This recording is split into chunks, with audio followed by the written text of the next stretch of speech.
Salah satu cara untuk membuat ekonomi sebuah negara maju adalah dengan ketersediaan akan modal. Dari jumlah uang beredar dan dari produksi yang dihasilkan oleh Indonesia dan juga dari jumlah impor yang dilakukan oleh Indonesia, maka kita bisa dapati bahwa produksi itu menurun, impor itu meningkat, uang beredar dibandingkan PDB Indonesia yang hampir 20.000 triliun, beredar di bawah 7.000 triliun. Maka tidak diragukan lagi, uangnya kurang, maka pilihannya kepada Ibu Sri, pakar IMF adalah meminjam uang dari asing, dari IMF tentunya. Namun kalau sektor produktif swasta meminjam dari asing, itu juga bisa membuat ekonomi Indonesia maju. Atau adanya investasi asing masuk ke Indonesia, itu juga bisa membuat Indonesia ekonominya maju. Sayangnya investasi asing masuk ke Indonesia sangat rendah. Hanya $100 per kapita per tahun, dibandingkan dengan Vietnam saat ini adalah $400 per kapita per tahun. Dan jangan coba bandingkan dengan Singapura. Indonesia cemen kalau dibandingkan dengan Singapura. Karena Singapura $19.000 per kapita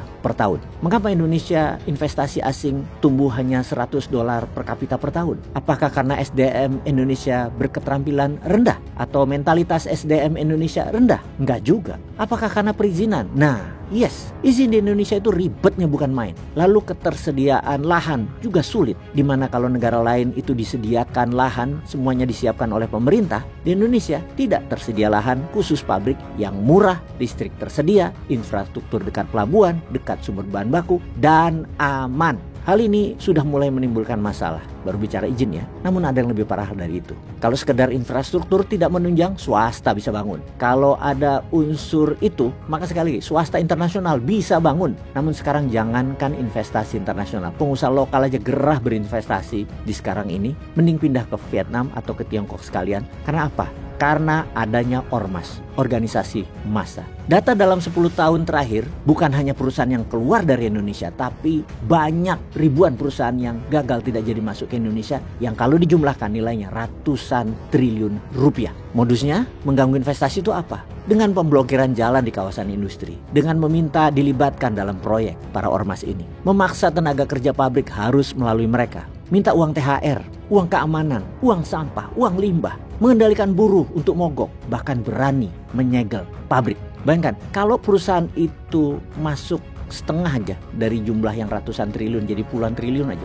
maka sesungguhnya jutaan tenaga kerja itu bisa bekerja karena lapangan pekerjaan banyak. Namun sayang, rezim 10 tahun yang lalu bukan menghalangi, malah memperbanyak ormas, mendiamkan, dan bahkan mengorganisir. Dan herannya lagi adalah kenapa tidak ada tindakan tegas kepada mereka, para ormas berandal ini. Padahal mereka kelompok masyarakat yang tidak punya wewenang hukum. Kok bisa berkuasa? Tentu ada yang membacking. Kalau SBY dituduh sebagai backing pemakzulan Gibran dan ijazah palsu Jokowi, maka ormas dapat dituduhkan Mulyono lah, jangan-jangan biang keroknya. Ian Douglas Wilson pernah mempelajari ormas di Indonesia selama 25 tahun. Bukunya banyak menjadi acuan para akademisi dan pebisnis. Kesimpulan, ormas adalah bagian penting dari sistem kekuasaan politik di Indonesia. Ormas dibutuhkan untuk hidup berdampingan dengan penguasa di Indonesia. Ormas tadi dibutuhkan untuk mengatur demo, menekan lawan politik, mengarahkan suara massa, pasukan jalanan penghimpun massa, pilkada daerah sampai pemilihan umum pusat perlu untuk memobilisasi massa. Dan untuk biaya hidup mereka bagaimana? Ya, pejabatnya mau nggak mau mengizinkan para ormas untuk mencari duit sendiri dengan memberikan lapak bermain. Mulai dari mengatur parkir liar, memajaki pedagang kaki lima di trotoar, pokoknya apapun yang ilegal, duitnya kasih ke mereka sebagai uang keamanan.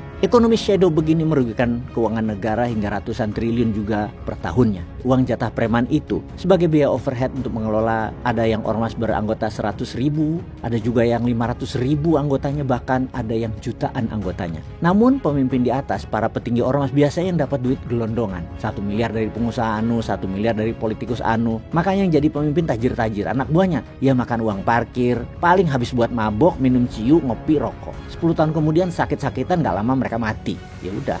Nah, kan seharusnya pemerintah bisa menggunakan kekuatan hukum dan kaki penegak hukum yang sah di Indonesia seperti kepolisian dan tentara. Hidupkan lagi Petrus, pengadilan jalanan, untuk membabat habis mafia dan ormas ini. Tapi sebelumnya kita lihat sejarah sebentar bagaimana dunia menghilangkan mafia ormas. Malaysia memerlukan waktu 15 tahun hingga tahun 2010 untuk membersihkan ormas dan preman ini. Singapura memerlukan waktu 8 tahun membersihkan ormas dan mafia di tahun 70-an. Korea Selatan memakan waktu 10 tahun. Vietnam di tahun 2010-an, 10 tahun baru bersih. Tiongkok di tahun 80-an. 10 tahun memberantas mafia-mafia ormas ini. Indonesia juga kalau mulai dari sekarang kira-kira perlu 10 tahun. Namun itu kalau pemerintah niat, sesungguhnya 5 tahun juga bisa. Maklum, 10 tahun terakhir itu terparah ormasnya karena memang didiamkan dan diaminkan rezim. Ya sing sabar ya rakyat Indonesia. Percaya ajalah kepada pemimpin saat ini. Semoga manfaat sambil kita menunggu komen sahabat semua.